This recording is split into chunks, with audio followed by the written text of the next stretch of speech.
Hey everyone, welcome back to the channel.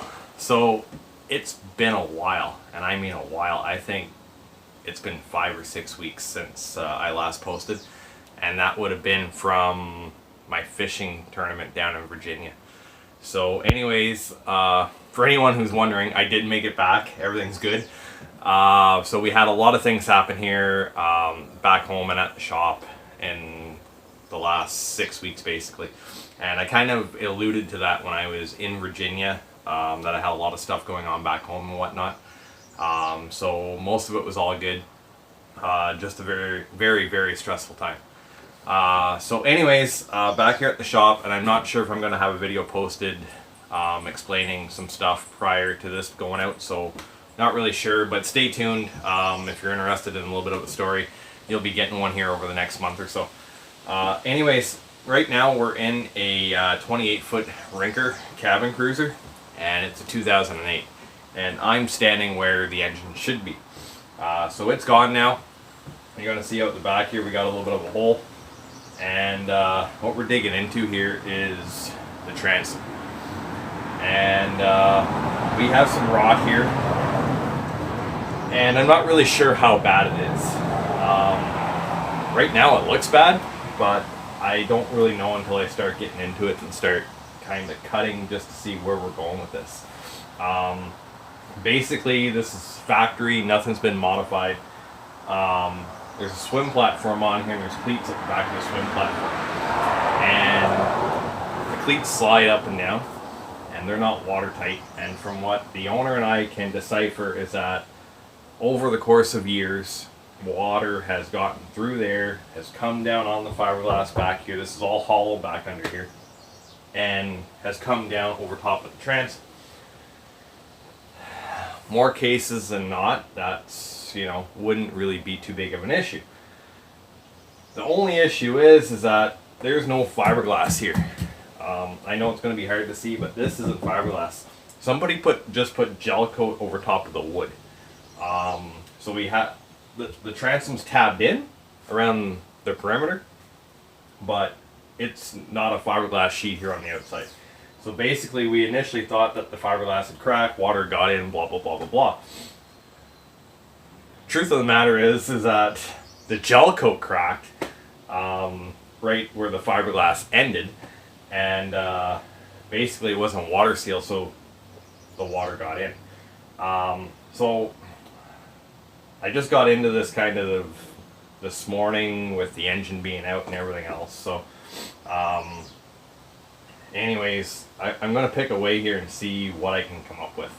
I probably will put the camera away while I'm doing this, and then I'll bring it back out, so you guys aren't going to see any cutting and whatnot for the moment. But this is going to go one of 3 ways basically. What I'm really hoping for is that A, I'm going to cut into this. I'm not going to find a lot of rot. I'm going to be able to sand down our top layer here, and I'm going to hit really solid wood. And we're going to be able to either A, just make sure it's dry and matte over it, and, you know, call it a day. Maybe. Fingers crossed. Step 2, or option 2, I guess, is that it's going to be a partial replacement. That we're not going to have to go as far as I dread that we're going to have to go. And, you know, we may just be able to oversize our holes, dowel them with epoxy, let everything set and dry, and then re-drill our holes, you know, and whatever wood we need to replace at a minimum. And then glass that all in. That would be, you know, not so bad either. Option 3, and I really hope we do not go to option 3, is a complete transom. And man, this could turn into a whole gong show basically, right? So I'm really hoping that's not the case. I'm not going to know until I start cutting into it. So that's what I'm going to do here now. I'm going to cut in. I'll come back here in a bit and we'll see where we're sitting. Hopefully it's good news. I really do. I think before I start cutting, I'm going to go grab my hammer and just do some tapping here to see what. I think it just looks a lot worse than what it really is. let's hope we caught this early enough. Anyways, so again, yeah, this is a 2008 Four Winds 280 cabin cruiser, single screw, and owner just bought it last year, so you know, not the best circumstances. You know, they used it last year, caught this at the end of the season, basically when he was doing some maintenance, and voila, here it is. So anyways, let's dig into this and see where we're at. So maybe just a little bit of an overview here before I get going. And this right here that you see, this is just gel coat on top of wood. That's it. No fiberglass, no nothing. Tabbed in up here, and you can see over there tabbed in on the sides where the fiberglass runs out, and down on the bottom. But right here, that's just bare wood. So anyways, it still sounds solid. Again, we won't know until we get in there. And I mean, these holes look a lot worse than what they are. I mean, there is water damage and whatnot in there, but like I said, we could be able to drill that out bigger, dowel it, epoxy it, and then re-drill our holes. But that's providing that we're not rotting all the way through. And you know, it still sounds like there's a core in there. So anyways, I'm gonna start cutting here, and you'll join me back and we'll see what's going on. Hey everyone, welcome back to the channel here. So it's probably been 2 weeks now. We're working on the Rinker 280, and we got the transom cut out of it, and it was option number 3, I think. It was rotten end to end. The nice thing here is I'm going to flip the camera around. I'm going to show you. We didn't have to go all the way to the full outside on each side. It actually stopped right up on not the stringer but on the second support on the strake on the V, and I'll show you that when I'm in here, which was nice. It's not the overall worst case scenario, but it's still a bad scenario. We did have some other water damage in here on the stringers and whatnot. It's dried out relatively good enough that we can lay up the epoxy here anyways.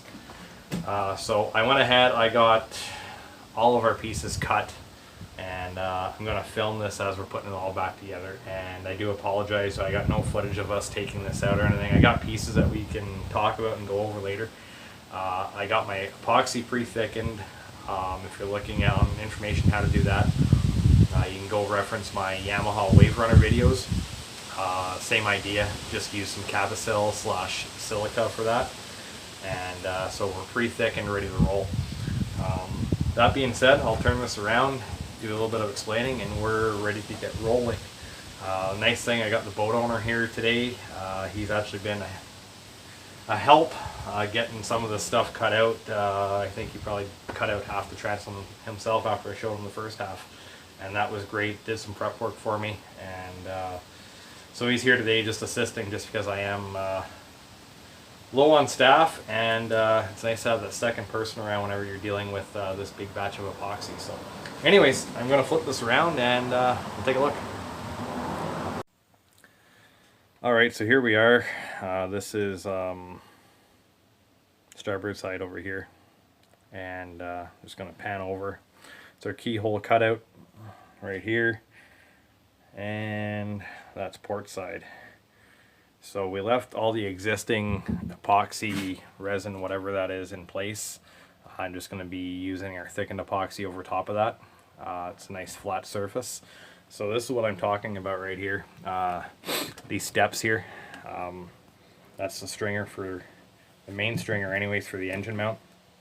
And then up here on your step for the V. And you can see, you know, the wood's not in perfect condition, but again, this is kind of one of those things. It's still solid. It did dry out. You know, it's still 80+% intact, and it's still usable.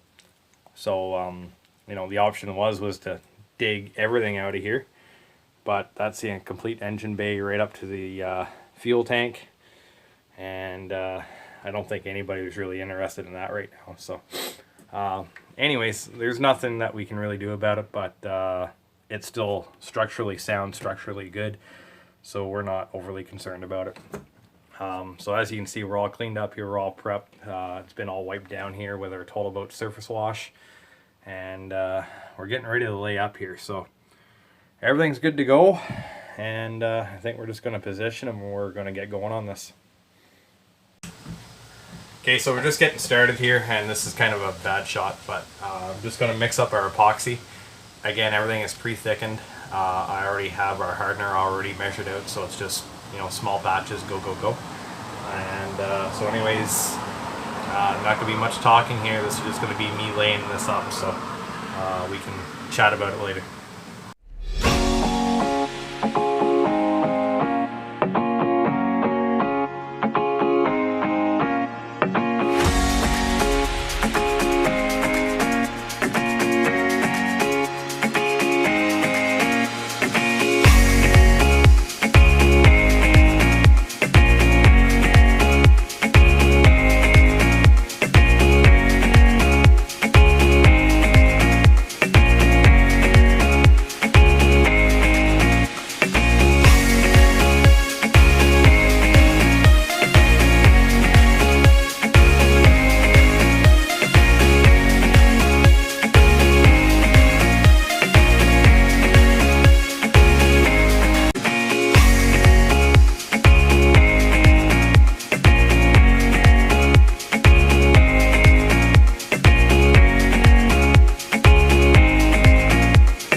Okay there everyone, so you probably saw how all that went together.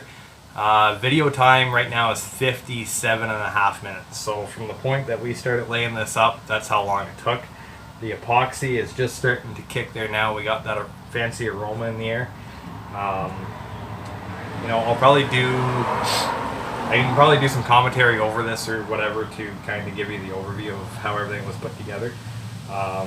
Again, I do apologize, not a overly informative video in terms of doing the work, but at least you're going to get to see, you know, what's all entailed and what's all involved with doing this.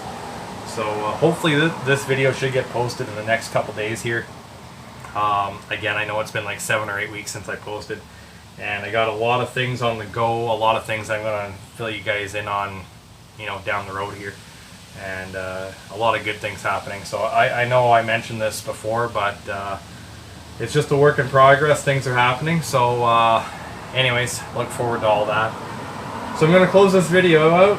That's it for now. You can see everything in there, bracing's all in. I'll come back in the morning, double check the epoxy, make sure it's cured, and then start removing some posts and whatnot, and then we'll take it from there. We'll cross that bridge when we get there with all the steps. So anyways, thanks again for watching. Please do hit the subscribe button if you like the video, and the notification bell in advance. That way you do know if any new videos are posted. And thanks to all the new subscribers out there. It's been a real boost to the channel. I really appreciate it. Thank you. And again, the majority of you guys watching these videos are not subscribed, so there's no cost to it. It helps me out, and it'd be much appreciated to keep this channel going. So thanks again. Have a good one.